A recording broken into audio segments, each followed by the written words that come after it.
Alright guys, what we have here is the Aerofoam F-5. Many of you have seen this already, so this is out of the box, different, instead of have you see me ripping the box apart and so forth, here's the airplane. Comes with the missiles. The missile rails are already attached to the actual missile. Basically, you just install them on the wing. Let me get that, put it out of the way. It was a spare nose gear door.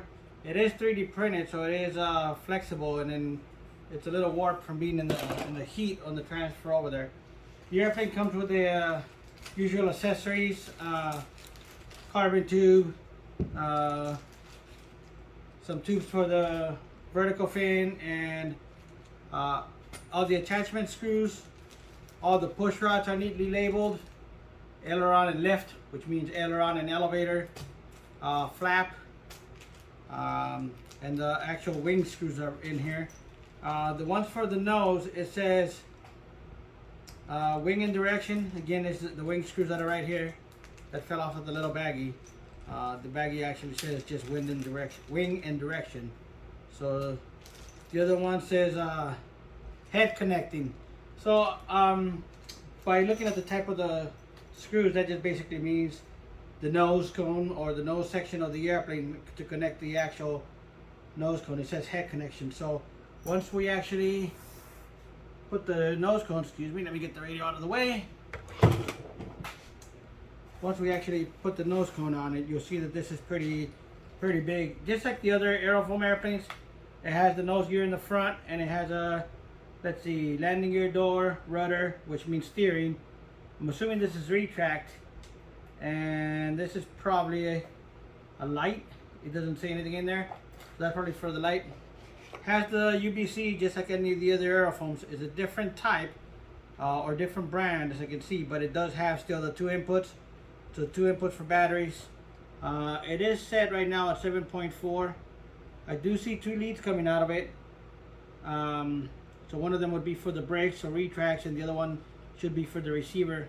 All the lines are in the cockpit right next to the UAT, and they are labeled throttle,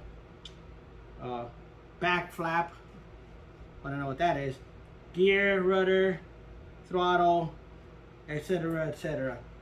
It already comes, like I said, with all the leads on there. The nose, if I flip it to the side, you should be able to see the UAT and the main tank. I don't remember the capacity of the main tank right now. I think it's 600 cc or 1600, excuse me, but I'll have to check on that. If I take out the canopy, the hatch, you'll see that it does have the typical foil to protect the foam on the inside, just like any of the other Aerofoam jets. The pipe is already in there, nice little pipe in there, and the shielding, the fuel pump connection that's plugged to the UAT. Here's your pipe, and then the little protection on there. Like many of the other Aerofoams, it has the self-connecting wings. So once you plug it in, it'll connect the ailerons and flaps, brakes, retracts. What else? Take a look at the wings. And basically standard flap and aileron. It does have better gear, metal servo horns for the ailerons and flaps. And then it has nice wheels on there. They're true JP 75mm wheels and brakes. What do you call it? What else? I don't see any lights in the actual wings themselves, so there is no lights on the wings. Here's one of the missile rails. So basically, it would connect like that. Put it in there. There's a slot for 2 little screws at the bottom on the underside of the wing. So you would connect it, and there you go. It would be like that. Vertical fin, same thing, and elevators. The elevators, I was surprised. There's bushings in here, so there would be a bushing on the outside of the elevator, right here in where the leading edge, so where the fuselage is, and then there's one on the outside. So the rod is already on the airplane itself. For the elevators, it's got a aluminum rod already in there. So the elevator, you would put in the ball bearing one that'll fit in the close to the fuselage, and the other one at the end there, the fuselage, and then tie them in there. The elevator servo is already there. They're in the bottom. Again, metal horns. It does have lights here on the side of the fuselage. There's one on that side. There's one on the other side, and I don't know where else the lights are. I'll have to check it. Canopy, and what can I say? Vertical fin. There is a light in the inside or the middle of the vertical fin. You can see it on through both sides of the vertical fin there. The rudder servo is in there. Again, metal gear horn, and then metal gear metal connections there for the control surfaces. Connection for the light, connection for the rudder servo, and of course the carbon fiber rod to stick it in there. So you would just connect your servo and mount it on there like so. Let's see if I can get this wired out of the way.